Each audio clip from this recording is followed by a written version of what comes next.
എൻ്റെ പേര് ജിൻസി ഡേവിഡ്. ഞാൻ ഭോപ്പാൽ മധ്യപ്രദേശിൽ നിന്നാണ് വരുന്നത്. ഞാൻ ആദ്യമായിട്ട് ഉടമ്പടി എടുത്തത് മെയ് 2023 ഇതെൻ്റെ 4ാമത്തെ പുതുക്കലാണ്. എനിക്ക് കഴിഞ്ഞ ജൂലൈ 31 പെട്ടെന്ന് എൻ്റെ വലത് കണ്ണിന് ഒരു മൂടൽ പോലെ വന്ന് പെട്ടെന്ന് അതിൻ്റെ കാഴ്ച അങ്ങോട്ട് പോയി, ഒരു ഷാഡോ പോലെ മാത്രം കാണാൻ ആയി. അപ്പം ഞാനൊരു ഗവൺമെൻറ്റിൽ നേഴ്സാണ്, ജോലി ചെയ്യുന്നു. ഞാൻ അവിടുത്തെ ഒരു ഐ സ്പെഷ്യലിസ്റ്റ് ഡോക്ടറെ കാണിച്ചു. പിറ്റേ ദിവസം ചെന്ന് അവിടെ ചെന്നപ്പോൾ ഡോക്ടർ പറഞ്ഞു തിമിരത്തിൻ്റെ സ്റ്റാർട്ടിങ് ആയിരിക്കും, തിമിരത്തിൻ്റെ സ്റ്റാർട്ടിങ് ആണെന്ന് പറഞ്ഞു. ഒരു ഡ്രോപ്പ് ഒഴിക്കാമെന്ന് പറഞ്ഞു. 3 മാസം നമുക്ക് ഡ്രോപ്പ് ഒഴിച്ച് നോക്കാം, അത് കഴിഞ്ഞിട്ട് മാറിയില്ലെങ്കിൽ പിന്നെ നമുക്ക് ഓപ്പറേഷൻ എന്തെങ്കിലും നോക്കാമെന്ന് പറഞ്ഞു. ഞാൻ ഡ്രോപ്പ് ഒഴിച്ച് 2-3 ദിവസം ഒഴിച്ചു, പക്ഷേ എനിക്ക് യാതൊരു വ്യത്യാസവും വന്നില്ല. ഞാൻ പിന്നെ വേറൊരു ഡോക്ടറെ, ഒരു പ്രൈവറ്റ് ഡോക്ടറെ കാണിച്ചു. ആ ഡോക്ടർ നോക്കിയിട്ട് പറഞ്ഞു കണ്ണിന്, നമ്മുടെ റെറ്റിനയ്ക്കും നമ്മുടെ കണ്ണിന് കൃഷ്ണമണിക്കും മുകളിലുള്ള ഒരു ലെയറിൽ ഒരു ഇൻഫെക്ഷനാണ്, അതുകൊണ്ടാണ് കാഴ്ച അങ്ങനെ പെട്ടെന്ന് കാഴ്ച പോയത് എന്ന് പറഞ്ഞു. അപ്പം ഡോക്ടർ പറഞ്ഞു നമുക്ക് സ്റ്റിറോയിഡിൻ്റെ മെഡിസിൻ എടുക്കണമെന്ന് പറഞ്ഞു. സ്റ്റിറോയിഡിൻ്റെ ഐ ഡ്രോപ്പ് തന്നു. 2-3 ദിവസം ഒഴിച്ചു. അത് വലിയ വ്യത്യാസമൊന്നും വന്നില്ല. സാറ് പറഞ്ഞു നമുക്ക് ശരീരത്തിൽ വേറെ എന്തെങ്കിലും ഇൻഫെക്ഷൻ ഉള്ളതുകൊണ്ടായിരിക്കും ഇങ്ങനെ ഈ കണ്ണിന് ഇൻഫെക്ഷൻ വന്ന, അപ്പോൾ നമുക്ക് ബ്ലഡ് ടെസ്റ്റ് ചെയ്യണം എന്ന് പറഞ്ഞു. ബ്ലഡിലെ ഉള്ള ടെസ്റ്റുകളെല്ലാം ചെയ്തു. TBയുടെ മുതലുള്ള എല്ലാ ടെസ്റ്റുകളും ചെയ്തു.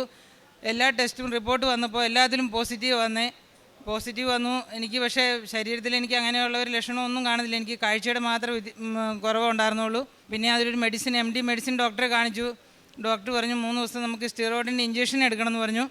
3 ദിവസം ഇഞ്ചക്ഷൻ എടുത്തു. 9, 10, 11 3 ദിവസം ഇഞ്ചക്ഷൻ എടുത്തു. സ്റ്റിറോയിഡ് ഇഞ്ചക്ഷൻ എടുത്തു കഴിയുമ്പോഴത്തേനും എൻ്റെ ശരീരം പെട്ടെന്ന് അങ്ങ് വീർത്തു, മുഖം മുഴുവനും വീങ്ങി, ഭയങ്കരമായിട്ട് എനിക്ക് നടക്കാൻ പറ്റുന്നില്ല, ശ്വാസം മുട്ട്, ഷുഗർ കൂടി. എൻ്റെ നോർമൽ ഷുഗർ 80-90 ഉണ്ടായിരുന്ന ഷുഗർ എൻ്റെ 175 ഷുഗറായി. ഞാൻ എന്നും വൈകിട്ടാണ് ഞങ്ങൾ അവിടെ കുർബാന, വൈകുന്നേരമാണ് 6 മണിക്ക്. എല്ലാ ദിവസവും കുർബാന ഒരിക്കലും മുടങ്ങാറില്ല. വൈകിട്ട് കുർബാനയ്ക്ക് പോയിട്ട് ഇപ്പം പള്ളിയിൽ എല്ലാവരും ഫ്രണ്ട്സ് എല്ലാം ചോദിച്ചു എന്തോ പറ്റി, ആകപ്പാടെ ശരീരം എല്ലാം വീങ്ങിയിരിക്കുന്നതിന് പറ്റിയെന്ന്. അന്ന് വീട്ടിൽ വന്ന് 12-ാം തീയതി എനിക്ക് ഭയങ്കര വിഷമമായി. വീട്ടിൽ വന്നു കഴിഞ്ഞാൽ അന്ന് ഞാൻ ഇത്രയും മെഡിസിനും എല്ലാം എടുത്തു. എനിക്ക് കണ്ണിനും വലിയ കാഴ്ചയ്ക്ക് വ്യത്യാസമൊന്നും വന്നില്ല. ഞാൻ അന്ന് സന്ധ്യാപ്രാർത്ഥന കഴിഞ്ഞ് ഞാൻ ആ മാതാവിൻ്റെ ഉടമ്പടി തൈലം എടുത്ത് കണ്ണി പുരട്ടി. ഞാനന്ന് ഒത്തിരി വിഷമിച്ച് മാതാവിനോട് പ്രാർത്ഥിച്ചു. എൻ്റെ കണ്ണിന് ഇതുവരെയും സൗഖ്യമായില്ലല്ലോ എന്ന് പറഞ്ഞ് ഞാൻ അന്ന് ഉറങ്ങി. ഉറക്കത്തിൽ 12-ാം തീയതി രാത്രിയിൽ ഞാൻ ഇവിടെ കൃപാസനവും നമ്മുടെ ഈ പ്രാർത്ഥനയെല്ലാം ഞാൻ സ്വപ്നം കണ്ടു. ഇതുപോലെ നമ്മൾ പ്രദക്ഷിണമായിട്ട് വരുന്നത് അതെല്ലാം എനിക്ക് സ്വപ്നത്തിൽ വന്നു. അന്ന് ഞാൻ എന്നും 5 മണിക്ക് അലാറം വെച്ച് എണീക്കുന്നത്. അതിന് മുമ്പ് ഞാൻ എഴുന്നേറ്റു, ഫ്രഷായി വന്ന് ഞാൻ ഏറ്റവും ആദ്യം അച്ഛൻ്റെ 5:30 നമ്മുടെ ഡെയിലി ബ്രെഡ് പ്രാർത്ഥനയാണ് ആദ്യം കൂടുന്നത്. അപ്പം ഞാൻ മുട്ടയിൽ നിന്ന് തിരികെത്തിച്ച് ഞാൻ ആ പ്രാർത്ഥന കൂടിക്കൊണ്ടിരുന്നു. അച്ഛൻ്റെ ആദ്യം പ്രത്യക്ഷീകരണ പ്രാർത്ഥന ചൊല്ലിക്കഴിഞ്ഞ ഉടനെ അച്ഛൻ ഏറ്റവും ആദ്യം പറഞ്ഞത് കണ്ണിന് കാഴ്ചക്കുറവുള്ള, അതും ഒരു കണ്ണിന് കാഴ്ചക്കുറവുള്ള കുറേ പേരെ കാണിക്കുന്നുണ്ട്, അത് ഈശോയുടെ തിരുരക്തം കൊണ്ട് കഴുകുന്നെന്ന് പറഞ്ഞു. ഞാൻ അന്നേരം തന്നെ പ്രാർത്ഥിച്ചു, ഞാനത് ആമേൻ പറഞ്ഞ് സ്വീകരിച്ചു. ആ നേരം മുതൽ എൻ്റെ കണ്ണിന് ഒരു കുഴപ്പമില്ല. ഇതുവരെ കാഴ്ച പൂർണ്ണമായിട്ട് എൻ്റെ കാഴ്ച തിരിച്ചു കിട്ടി. 2 കണ്ണും ഒരുപോലെ എനിക്ക് ശരിക്കും കാണാം, ഒരു കുഴപ്പവുമില്ല. അന്ന് മുതൽ ഇതുവരെ ഒരു കുഴപ്പമില്ല. എല്ലാ കാര്യം ഞാൻ ബൈബിൾ വായിക്കും, എല്ലാം ചെയ്യുന്ന എനിക്കൊരു കുഴപ്പമില്ല. പിന്നെ കാരുണ്യപ്രവൃത്തികളെന്ന് പറയുന്നത് എനിക്ക് ഏറ്റവും ഇഷ്ടമുള്ള കാരുണ്യപ്രവൃത്തി എന്ന് പറഞ്ഞാൽ ആരെങ്കിലും മരിച്ചു കഴിഞ്ഞാൽ ഞാൻ അവരുടെ പോയി, ഞാനൊരു നേഴ്സാണ്, അതുകൊണ്ട് ഞാൻ അവരുടെ പോയി, ഞാൻ ലീവ് എടുത്താണെങ്കിലും ഞാൻ പോവും. അവരെ പോയി മോർച്ചറി പോയി ഡ്രസ്സ് ചെയ്യാൻ പോവും. അവരെ പള്ളിയിൽ വരെ കൊണ്ടുവന്ന് അവർ കുർബാനയെല്ലാം കൂടി അവർ സെമിത്തേരിയിൽ കൊണ്ടുപോയി അവരുടെ അടക്കം എല്ലാം കഴിഞ്ഞ് വീട്ടിൽ അങ്ങനെ ഞാൻ തിരിച്ചു വരാറുള്ളൂ. ഞാൻ ഹാഫ് ഡേ ആണെങ്കിലും ലീവ് എടുത്താണെങ്കിലും ഞാൻ അത് ചെയ്യാറുണ്ട്. പിന്നെ ബാക്കി ഞാൻ അടുത്ത് ഒത്തിരി മുസ്ലിങ്ങൾ ഒത്തിരി ഫാമിലിയുണ്ട്, പാവങ്ങളാണ് അവർ. ഞാൻ ജോലി ചെയ്യുന്നതിൻ്റെ അടുത്ത്. അപ്പം അവരൊത്തിരി പേര് തന്നെ താമസിക്കുന്നവർ, അവർക്ക് വീട്ടിലേക്ക് വേണ്ട ആഹാരം സാധനങ്ങൾ വാങ്ങിച്ചു കൊടുക്കും, പൈസ സഹായമായിട്ട് ചെയ്യാറുണ്ട്. രോഗികളെ കാണാൻ പോകാറുണ്ട്. പിന്നെ സിസ്റ്റേഴ്സ് നടത്തുന്ന അനാഥാലയങ്ങളൊക്കെ ഉണ്ട്, അവിടെ പോയി അവർക്ക് സഹായം ചെയ്യാറുണ്ട്. അങ്ങനെ പറ്റുന്ന പോലെ എല്ലാ കാരുണ്യപ്രവർത്തനവും ചെയ്യാറുണ്ട്. ഈശോയും മാതാവിന് ഒരുപാട് നന്ദി തന്ന അനുഗ്രഹത്തിന് ഒരുപാട് നന്ദി പറയുന്നു. യേശുവേ സ്തുതി, യേശുവേ സ്തോത്രം. വിശുദ്ധ യോഹന്നാൻ എഴുതിയ സുവിശേഷം 9-ാം അധ്യായം 1-2 തിരുവചനങ്ങൾ. അവൻ കടന്നു പോകുമ്പോൾ ജന്മനാ അന്ധനായ ഒരുവനെ കണ്ടു. ശിഷ്യന്മാർ യേശുവിനോട് ചോദിച്ചു, റബ്ബി, ഇവൻ അന്ധനായി ജനിച്ചത് ആരുടെ പാപനിമിത്തമാണ്? എൻ്റെയോ ഇവൻ്റെ മാതാപിതാക്കന്മാരുടെയോ? യേശുവിൽ പ്രിയമുള്ളവരെ, ജെൻസിയുടെ സാക്ഷ്യം നമ്മോട് പറഞ്ഞത് അന്ധനായി കാഴ്ചയില്ലാതെ വിഷമിക്കുന്ന അവസ്ഥകൾ അന്ധത വരുന്നവർക്കേ അറിയാൻ പറ്റൂ. ആ മോൾക്ക് എന്താണ് കണ്ണിനുണ്ടായിരുന്ന അസുഖമെന്ന് അറിയത്തില്ലായിരുന്നു. അങ്ങനെ പല ഹോസ്പിറ്റലുകളെല്ലാം കടന്നു കഴിഞ്ഞ് അവർ പരിശുദ്ധമ്മയെടുത്ത് ഉടമ്പടിയെടുത്ത നേർച്ച വസ്തുക്കളുടെ ഉപയോഗം തുടങ്ങി.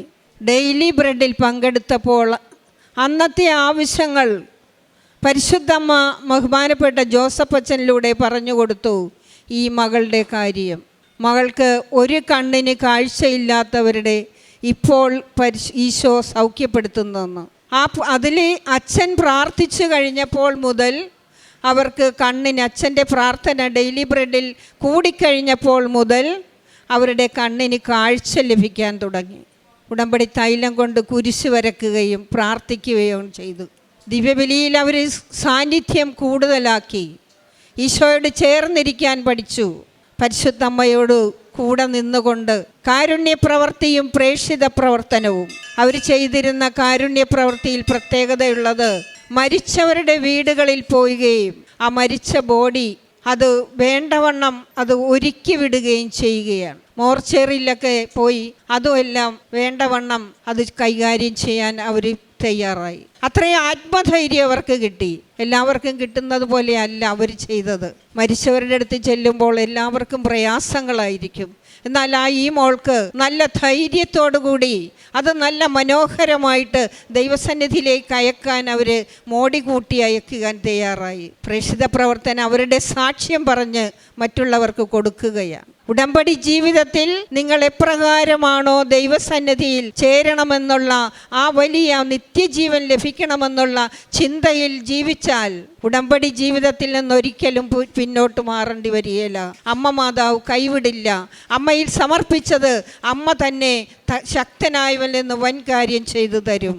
ഉടമ്പടിയിൽ അവൻ പറയുന്നത് പോലെ ചെയ്തു. ദൈവത്തെ മഹത്വപ്പെടുത്തിയപ്പോൾ കാഴ്ചയില്ലായിരുന്ന ആ കുട്ടിക്ക് ഇപ്പോൾ മനോഹരമായി എല്ലാവരെയും കാണാനും സാധിക്കുന്നുണ്ട്. പരിശുദ്ധമ്മ കൊടുത്ത ഈ വൻ കൃപയ്ക്ക് യേശുവിനും ഈശോയ്ക്കും പരിശുദ്ധമ്മയ്ക്കും കരങ്ങളടിച്ച് നമുക്ക് ഈ സാക്ഷ്യം സമർപ്പിച്ച് നന്ദി പറയാം. അത്യപൂർവ ദൈവാനുഭവങ്ങൾ ഇനി നിങ്ങൾക്കും സ്വന്തം. ഈ യൂട്യൂബ് ചാനൽ ഇതുവരെ സബ്സ്ക്രൈബ് ചെയ്തിട്ടില്ലെങ്കിൽ ഇപ്പോൾ തന്നെ സബ്സ്ക്രൈബ് ചെയ്യുക. ഈ വീഡിയോ ഇപ്പോൾ തന്നെ നിങ്ങളുടെ സുഹൃത്തുക്കൾക്ക് ഷെയർ ചെയ്തുകൊണ്ട് കർത്താവിൻ്റെ പ്രേക്ഷിതരാകുക.